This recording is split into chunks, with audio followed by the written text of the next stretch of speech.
May good news ako at baka hindi mo pa ito naririnig. Sa kabila ng ingay ng mundo, araw-araw maririnig mo sa balita ang gera, krisis, krimen, sandamakmak na problema, may mga bagay na tahimik lang na nangyayari. Pero kayang baguhin ang buhay ng milyong-milyong buhay sa mundo.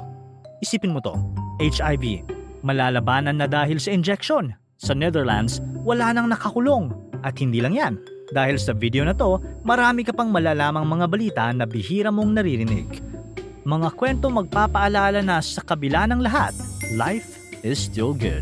Kaya awat muna sa bad news dahil ito na ang 7 good news na dapat mo nang malaman ngayon. Number 7. May injection na panlaban sa HIV. Sa loob ng maraming taon, ang mga taong may HIV ay kailangang uminom ng gamot araw-araw. Dapat walang palya. Kapag napapabayaan o hindi tuloy-tuloy ang pag-inom, pwedeng muling dumami ang virus sa katawan. Pero ngayon, may na-develop na mga long-acting injection na pwedeng ipalit sa daily pills. Para sa mga taong may HIV, may injection na ini-inject isang beses kada 1 to 2 months lang at kaya nitong panatilihing suppressed ang virus. Ibig sabihin, hindi ito lumalakas sa katawan kapag tuloy-tuloy ang treatment.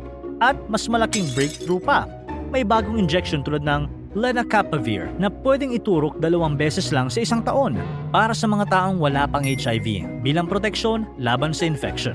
Sa trials, halos 0 infections ang nakita sa mga gumamit nito, kaya tinatawag itong isa sa pinakamalaking breakthrough sa HIV prevention. Isipin mo yun, mula sa araw-araw na gamot, pwede nang maging ilang beses na lang sa isang taon. Mas simple, mas manageable, mas normal ang buhay. Number 6. Fur farming bagsak na. Milyon-milyong hayop nasagip.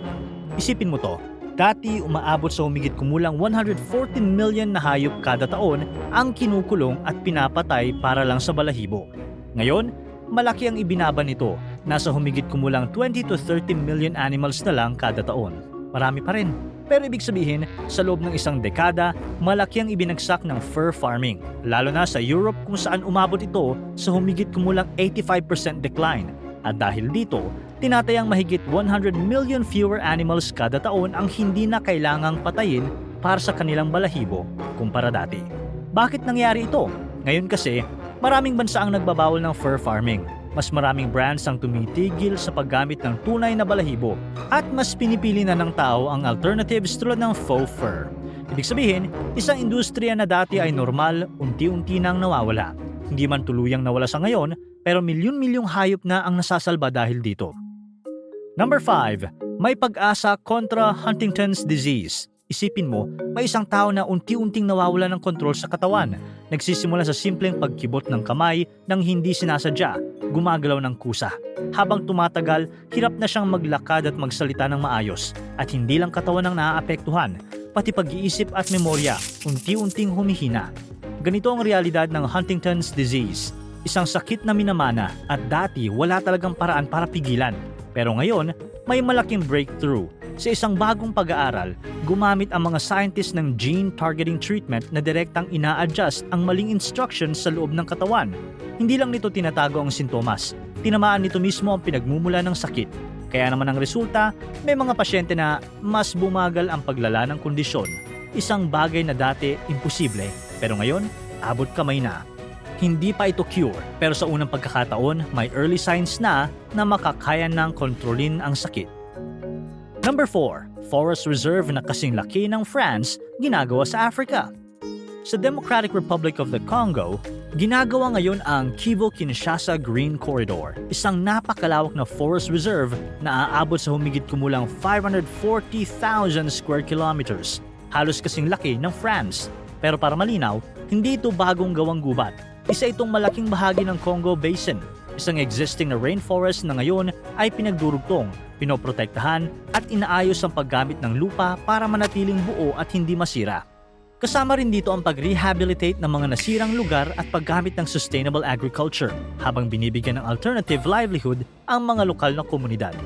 Layunin ng proyekto na pagsabayin ang kalikasan at ekonomiya sa pamamagitan ng renewable energy at paglikha ng humigit kumulang 500,000 green jobs para maiwasan ang mga gawain tulad ng illegal logging at poaching. Ibig sabihin, imbis na masira ang gubat, ginagawa itong isang protektado at planadong forest system. At bakit sobrang halaga nito? Dahil ang Congo Basin ay isa sa pinakamalalaking rainforest sa mundo, sumisipsip ito ng napakaraming carbon dioxide at tumutulong mag-regulate ng klima ng buong Earth. Sa madaling salita, habang nawawala ang ibang kagubatan, dito naman ay sinisigurong mananatili ito, hindi lang para sa isang bansa, kundi para sa buong mundo. Number 3. Vaccine laban sa cancer. Posible na! Sa halip na chemo o radiation, may mga scientists na gumagawa ng cancer vaccines. Isang paraan kung saan tinuturuan ng immune system ng katawan na kilalanin at labanan ng cancer cells. Parang binibigyan ng training ang katawan para mahanap at atakihin ang tumor ng mas eksakto. Ang approach na ito ay bahagi ng modern research sa immunotherapy, kung saan ginagamit ang sariling depensa ng katawan laban sa sakit. At ngayon, mas pinapabilis pa ang development nito gamit ang mga bagong teknolohiya tulad ng mRNA vaccines, ang parehong teknolohiyang ginamit sa ilang bakuna noong pandemya. Ibig sabihin, unti-unting nagbabago ang paraan ng paggamot sa cancer, mula sa malalakas na treatment na apektado ang buong katawan, papunta sa mas eksaktong pag-target sa cancer cells na lang. At sa direksyong ito, mas nagiging posible ang isang mundo kung saan ang cancer ay hindi na kailangang katakutan tulad ng dati.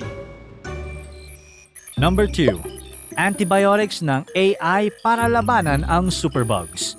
May mga bakterya ngayon na hindi na tinatabla ng ordinaryong antibiotics. Tinatawag silang superbugs. Ibig sabihin, kahit may gamot ka na, hindi pa rin sila namamatay. Dahil ito sa antibiotic resistance, kung saan ang bakterya ay nagbabago at natututong lumaban sa epekto ng gamot, lalo na kapag paulit-ulit umaling paggamit ng antibiotics.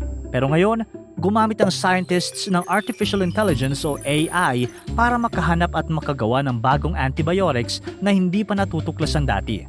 Sa pamamagitan ng mabilis na pag-scan at pag-analyze ng milyon-milyong chemical combinations, imbes na mano-manong susubukan isa-isa ang milyon-milyong posibleng chemical combinations na pwedeng abutin ng maraming taon, kayang hulaan ng AI kung alin ang may pinakamalaking chance na pumatay ng bacteria at piliin agad ang pinaka-epektibong candidates para i-test sa lab. Napatunayan sa lab at animal tests na kaya nitong patayin ang matitigas na bacteria na resistant na sa ibang antibiotics. Kaya kung dati nauubusan tayo ng panlaban, ngayon mas mabilis na tayong nakakagawa ng mga bagong gamot. Number 1. Kulungan sa Netherlands, wala nang nakakulong. Para sa ating top news ngayon, kulungan sa Netherlands, wala nang nakakulong. Sa ibang bansa, siksikan ng kulungan. Pero sa Netherlands, may mga kulungan na walang laman, kaya nagsasara na lang sila. Sa loob ng mga nakaraang taon, mahigit 20 prisons ang nagsara dahil mas kaunti na ang nakakulong. Bakit kamo? Dahil bumaba ang crime rate sa Netherlands, lalo na ang violent crimes, at mas maraming kaso ang hinahandle ng hindi na kailangang ipakulong ang suspect. Sa halip na ikulong agad, mas ginagamit nila ang community service, rehabilitation programs, at shorter o alternative sentences. Ang goal kasi nila, hindi lang para parusahan ng akusado, kundi siguraduhin hindi na ito uulit sa krimen. Galing no? Posible pala na ang mas kaunting kulungan ay hindi dahil mahina ang sistema, kundi senyales na gumagana ito. Talaga nga naman good news. Mas lumalaki ang posibilidad na makagawa pa ng mga gamot laban sa mga sakit na dati nating inakalang walang lunas. Mas marami na ring nangangalaga sa kapakanan ng mga hayop at kagubatan sa mundo. At sa ilang bansa, nababawasan pa ang krimen. Sa kabila ng lahat, may mga magagandang bagay pa ring nangyayari. Mga bagay na dapat nating malaman at ipagpasalamat. Para tuloy-tuloy ang saya at kwentuhan, huwag kalimutan mag-subscribe sa Bubbly YouTube channel at pindutin ang notification bell